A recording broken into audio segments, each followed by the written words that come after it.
Je suis parti en silence après avoir découvert l'infidélité de ma femme. 1 an plus tard, elle m'a retrouvé, demandant pardon et une seconde chance. Bonjour à tous. Nous faisons beaucoup d'efforts pour trouver les meilleures histoires pour toi. Si tu les apprécies et que tu veux nous aider, n'oublie pas de t'abonner. Cela permet de soutenir notre chaîne. Commençons la vidéo. Après avoir appris l'adultère de ma femme, je suis parti vivre dans les collines. Je ne sais pas vraiment pourquoi j'écris ceci, mais peut-être que cela pourra aider quelqu'un maintenant que l'incident est derrière moi et que j'ai tourné la page. Après 3 ans et demi de mariage, j'ai découvert la liaison de ma femme en mars 2017. Je travaillais en tant que contractuel, un emploi qui nécessitait parfois beaucoup de déplacements, mais qui me permettait aussi de travailler de chez moi lorsque je revenais. Ma femme, directrice dans une entreprise de vente technique, occupait un poste très lucratif. Bien que les choses aient commencé à se tendre un peu à cause de ces heures de travail de plus en plus longues et de mes voyages professionnels, nous avions encore ce que j'appellerais un mariage plutôt solide. Pour donner un peu de contexte, 5 ans auparavant, lors d'un barbecue organisé par une connaissance commune, j'ai rencontré celle qui est aujourd'hui mon ex-femme. Nous avons immédiatement accroché en discutant. Honnêtement, je pensais qu'être avec une femme aussi belle qu'éloquente était une chance énorme. Mon côté un peu brut semblait malgré tout lui plaire. Après quelques semaines de relation, nous étions fous l'un de l'autre. À chaque rencontre chez l'un ou l'autre, nos vêtements volaient littéralement. Après 18 mois de relation, nous nous sommes mariés et avons emménagé dans un grand appartement, tout en économisant pour une maison. Les choses ont commencé à changer après 3 ans de mariage. Même si j'avais encore des sentiments pour elle, j'ai remarqué qu'elle se mettait à se disputer pour des broutilles. Quand je lui parlais de ses heures de travail tardives et des sorties professionnelles de plus en plus fréquentes, elle se mettait en colère. Depuis qu'elle gravissait les échelons dans sa carrière, elle affirmait que cela faisait partie des sacrifices à faire. C'était du moins son excuse. Elle me disait que puisque je partais moi aussi pendant plusieurs semaines, je n'avais pas mon mot à dire. En réalité, je ne partais que 3 ou 4 jours toutes les 5 semaines environ. Je lui ai donc assuré que je pouvais réduire mes déplacements. Ces disputes tournaient toujours en rond, sans jamais trouver de conclusion. Avec du recul, je me rends compte que je ne savais tout simplement pas que ma femme me trompait. Hormis notre vie sexuelle en berne et ses horaires de travail interminables, rien ne m'aurait fait soupçonner une infidélité. Je pensais simplement qu'elle était épuisée par son boulot. Mais être rejetée aussi souvent quand j'essayais d'initier une relation intime avait affecté ma confiance en moi. Elle avait un téléphone professionnel et l'utilisait peut-être pour communiquer, mais je n'avais jamais vu de messages suspects comme ceux que j'avais lus dans d'autres témoignages. Elle passait beaucoup de temps dans notre chambre d'amis qu'elle utilisait comme bureau. Vers octobre 2016, Cathy a commencé à rentrer du travail puis à ressortir pour des événements professionnels. Au départ, 1 fois par semaine, cela a fini par devenir plus de 3 soirs par semaine. Je ne suis pas naturellement jaloux, mais elle, si. Je savais qu'elle était sûrement sollicitée par certains de ses collègues masculins. Même si elle travaillait avec plus d'hommes que de femmes, elle donnait toujours l'impression d'être très investie dans son travail. La première fois que j'ai suspecté une tromperie, c'était 1 mois avant le jour fatidique. Elle s'était arrêtée brièvement au supermarché avant de rentrer à la maison. Elle m'avait demandé de l'aider à sortir les courses. En récupérant quelques sacs à l'arrière de sa voiture, j'ai aperçu quelque chose de rose scintiller sous le siège passager avant. C'était un soutien-gorge, appartenant à ma femme. Elle avait ses préférences dans une boutique particulière, donc j'étais sûr que c'était le sien. Avec le recul, je comprends que ce soutien-gorge était un signal d'alarme. Elle l'enlevait toujours en premier quand elle était d'humeur très coquine. Je ne sais pas pourquoi, mais en voyant ça, j'ai eu immédiatement la nausée. Je ne comprenais pas pourquoi son soutien-gorge était sous le siège. Je n'ai rien dit. Mon cœur battait si fort que j'ai cru que j'allais m'évanouir. Quand j'ai ramené les sacs dans la cuisine, Cathy m'a demandé si j'allais bien et m'a dit que j'avais l'air d'avoir vu un fantôme. J'ai simplement ignoré sa remarque. Il m'a fallu toute mon énergie pour cacher mes émotions, mais j'ai fait de mon mieux pour ne pas paraître bouleversé ou trahi. J'ai décidé d'essayer de découvrir si oui ou non elle voyait quelqu'un ce soir-là et le lendemain. J'ai commencé à repenser à tous les signes que j'avais pu manquer. Mis à part le soutien-gorge, je n'avais aucune preuve. Elle travaille dans un immeuble du centre-ville, et nous vivons dans une assez grande ville. J'ai décidé de mettre cette idée de côté temporairement et d'essayer de lui accorder plus d'attention. Un vendredi soir, après le travail, j'ai préparé un délicieux repas et dressé la table avec une belle vaisselle, des couverts élégants et des bougies. J'ai acheté un bouquet de fleurs et une bonne bouteille de vin. Lorsqu'elle est arrivée, comme d'habitude après le travail, je lui ai montré le dîner et tout ce que j'avais préparé. Elle s'est excusée et m'a dit qu'elle devait sortir pour rejoindre des collègues dans un bar du coin. Elle a mentionné qu'elle devait prendre une douche d'abord, mais qu'elle pouvait manger un petit morceau avec moi avant de partir. J'imagine que je suis resté complètement silencieux, car tout mon être s'est effondré à l'intérieur. Je ne décrirai pas la colère que j'ai ressentie à ce moment-là, mais j'étais à bout. J'ai pris mon téléphone professionnel et je l'ai glissé dans sa banquette arrière pendant qu'elle prenait sa douche. J'y avais déjà pensé comme moyen de la géolocaliser via mon propre téléphone. Ensuite, je suis allé dans la cuisine et j'ai jeté la nourriture et les fleurs à la poubelle. Après sa douche, elle s'est préparée et était, comme toujours, magnifique. Bon, on mange, a-t-elle demandé. Laisse tomber, sors avec tes amis, lui ai-je répondu. Elle m'a regardé bizarrement et m'a demandé si j'étais en colère. Je suis juste triste que tu ne veuilles jamais rien faire avec moi, ai-je dit. Elle s'est énervée et a commenté sarcastiquement mon caractère de gamin, me disant d'arrêter de faire l'enfant. Pauvre idiot, ai-je murmuré en restant là, à encaisser tout ça. Pour une fois que je voulais qu'on passe la soirée ensemble, elle m'a simplement lancé un sourire narquois et est partie.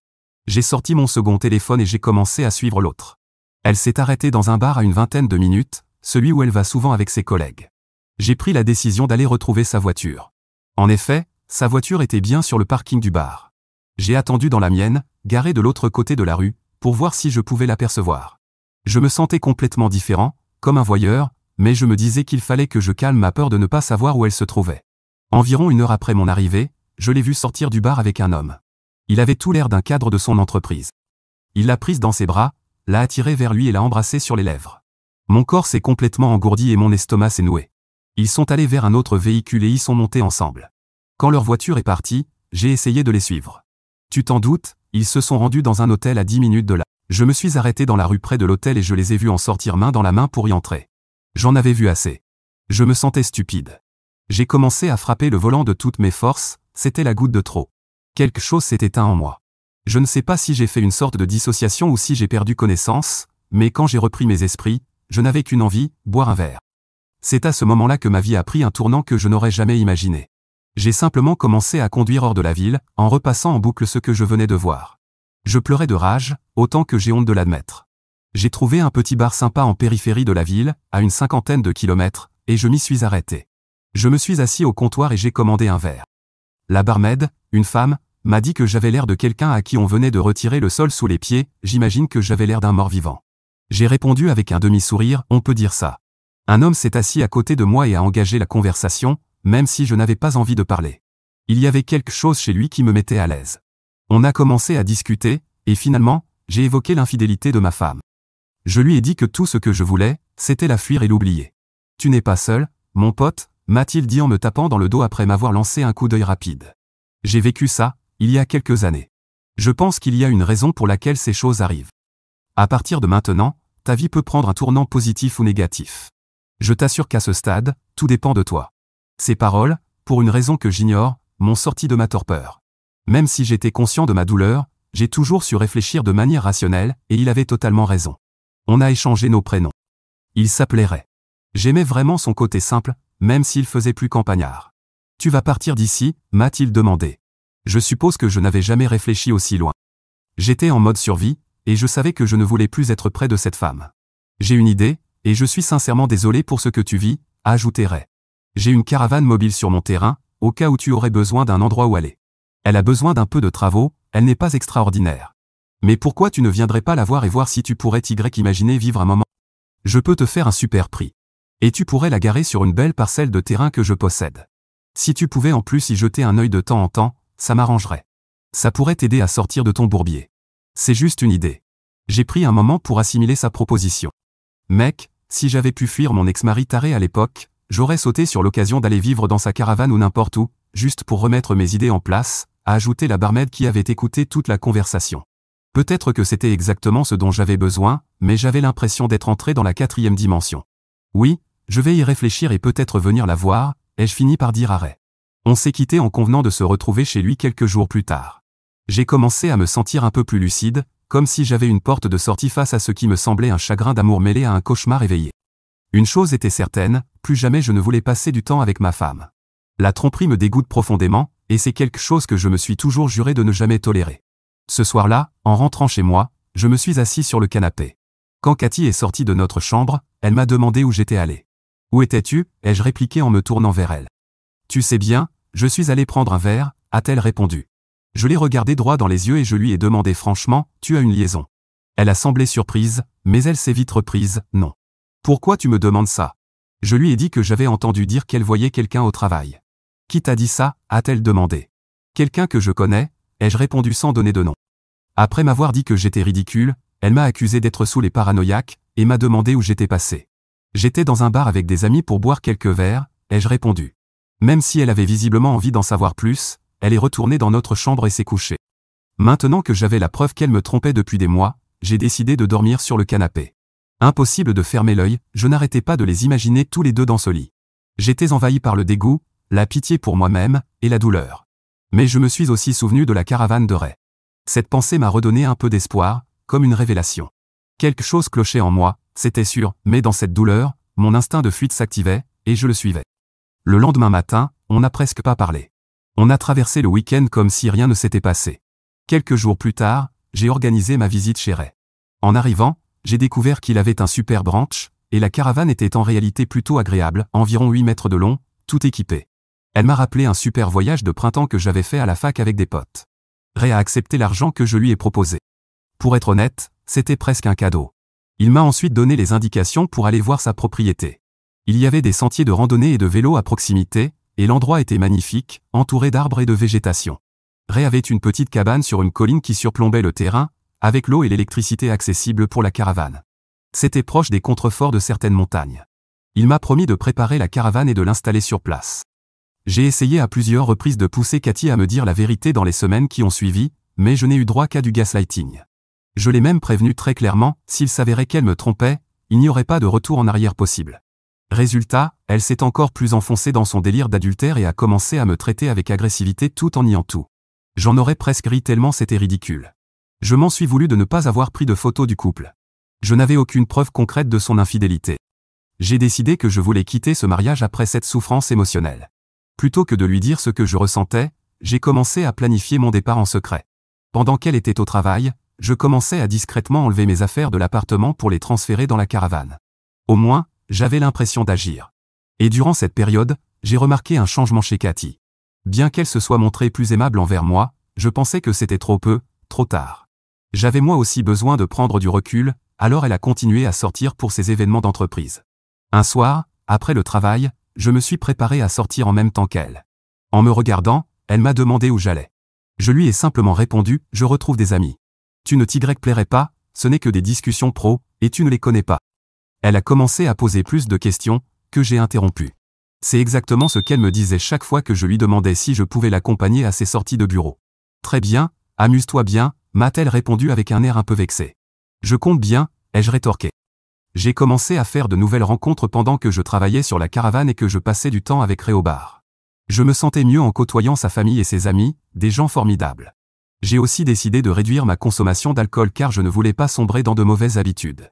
Je savais qu'il serait facile de me noyer dans la peine, mais je valais mieux que ça.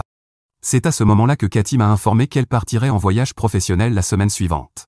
Quand je lui ai demandé qui partait, elle a répondu que l'équipe de direction et quelques responsables de département y allaient.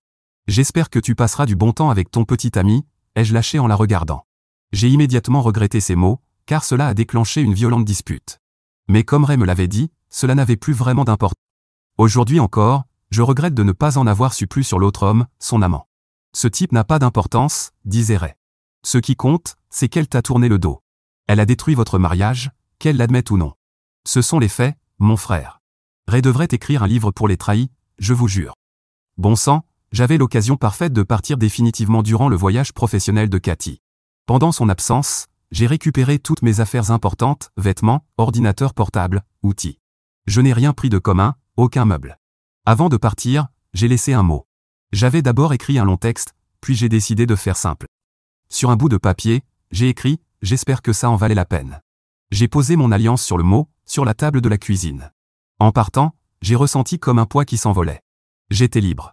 Il faudrait du temps pour guérir et gérer les séquelles, mais j'avais enclenché le processus.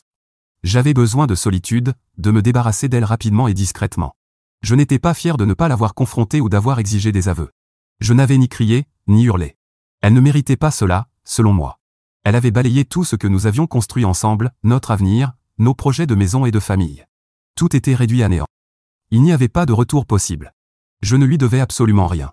Elle pouvait en assumer les conséquences. Je n'avais rien planifié, je n'avais pas contacté d'avocat. Je voulais juste un nouveau départ et un peu de clarté.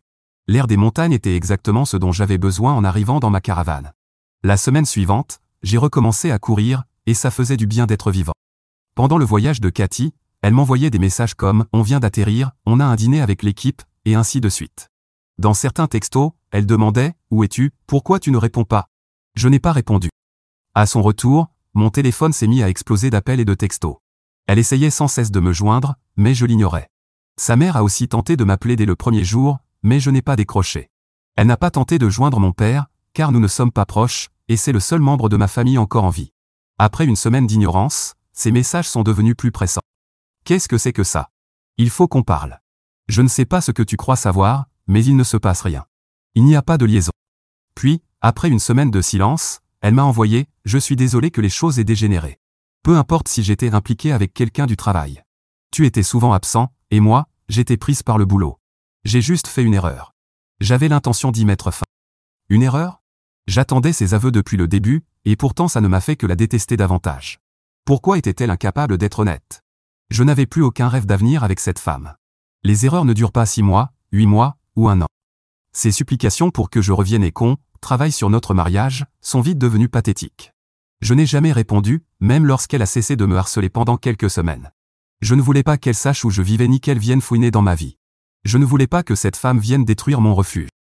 Puis elle a commencé à envoyer des messages méchants, du style « T'es un lâche. Un jour tu refuses de me parler. Tu ne respectes rien entre nous. Reviens s'il te plaît, qu'on puisse parler. Tu sais que je peux te retrouver, Paul. Parlons, arrangeons les choses. » Bon sang. Je ne me souviens plus de tous les messages, mais ils ressemblaient tous à des excuses sans vrai remords. Ça me passait littéralement au-dessus de la tête. Finalement, j'ai changé de numéro de téléphone. Mise à jour 1. Juillet 2017. J'ai reçu un email de Cathy m'informant qu'elle avait engagé un avocat et allait déposer une demande de divorce. J'ai juste répondu « Très bien, ça me va ». Cela a entraîné une avalanche de mails pour me demander de la voir, entre autres. Elle m'a écrit qu'elle cesserait de me déranger si j'acceptais un divorce à l'amiable.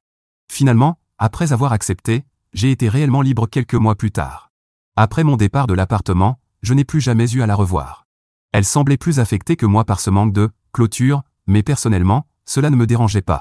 Il m'arrivait de penser à elle pendant quelques mois, et oui, la douleur revenait parfois, comme lorsqu'une chanson qu'on aimait passait à la radio. Mais avec le temps, j'ai simplement cessé de penser à elle. Mise à jour 2.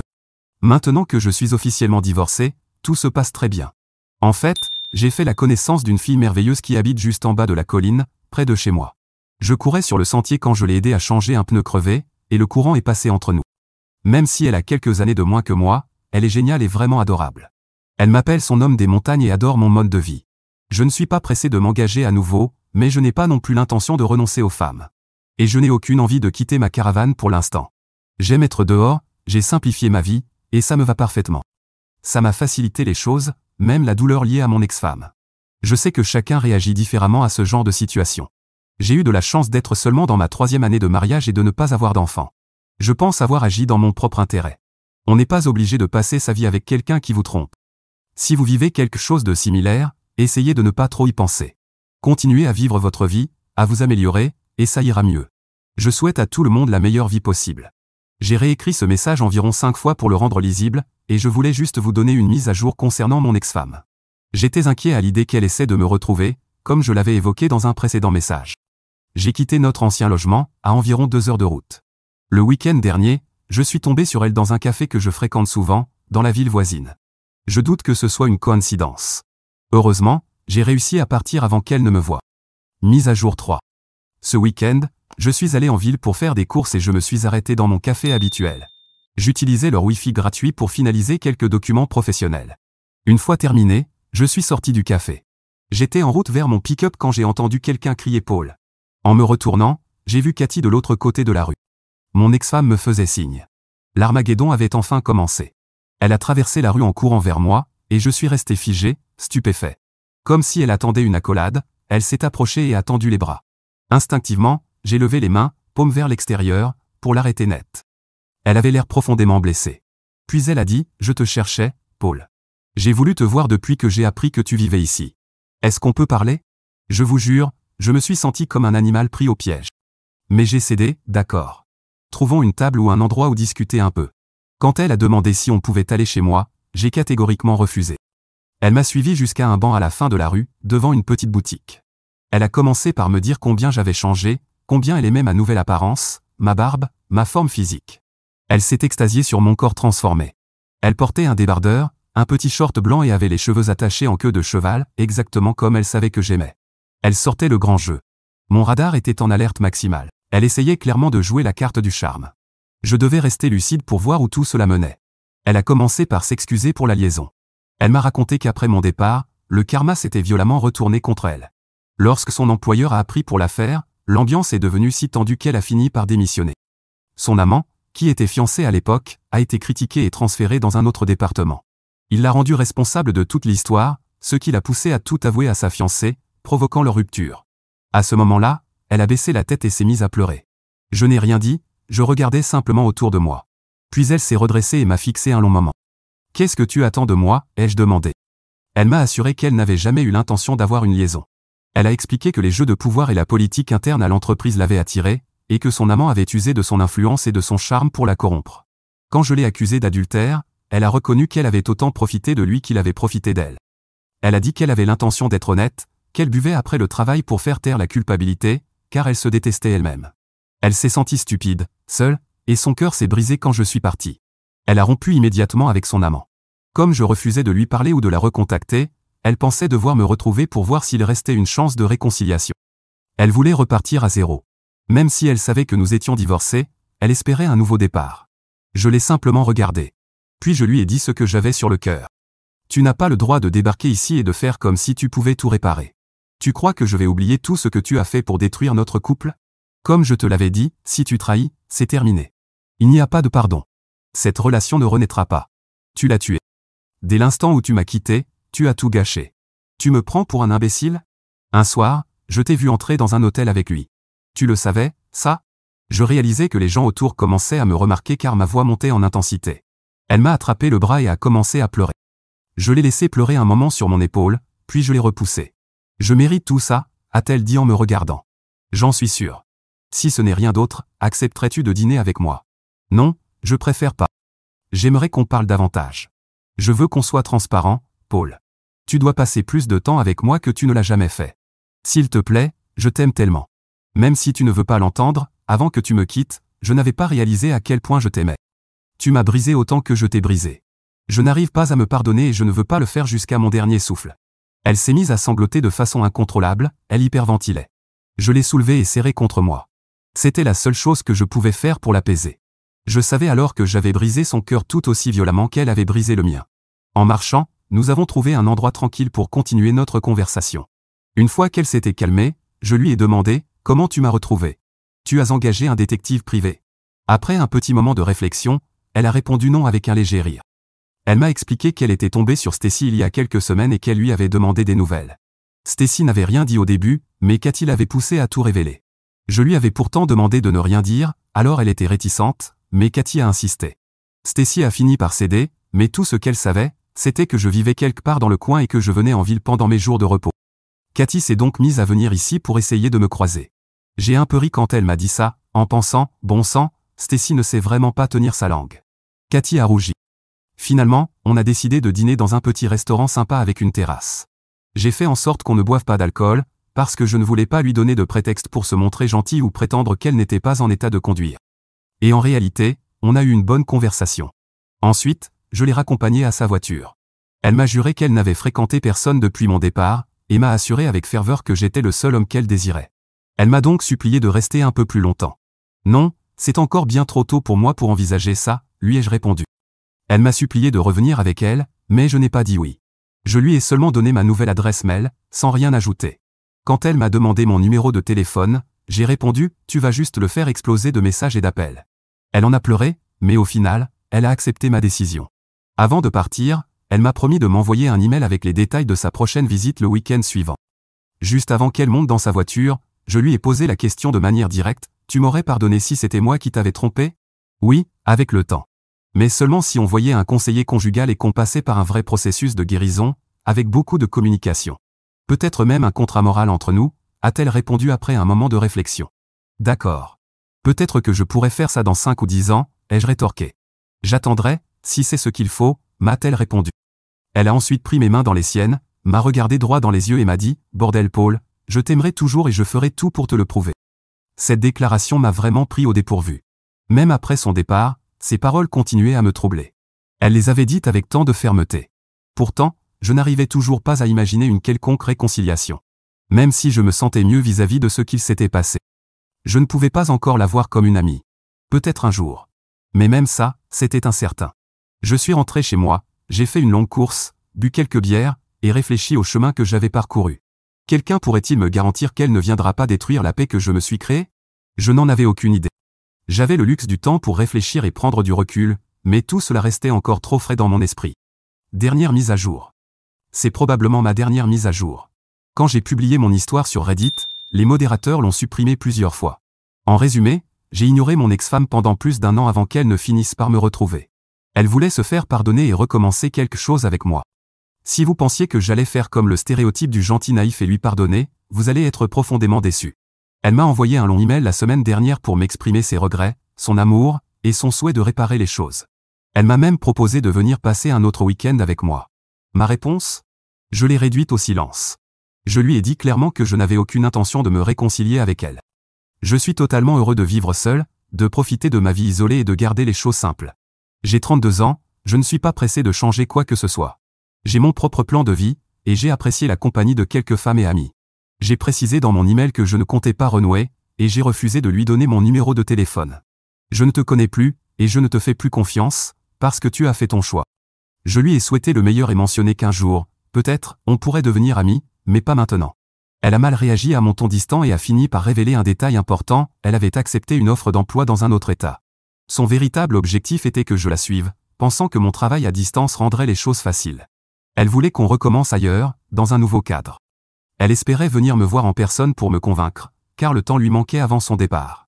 Heureusement pour moi, elle avait atteint sa limite, car j'avais une semaine de voyage professionnel prévue. Je suis reconnaissant de ne plus l'avoir dans ma vie.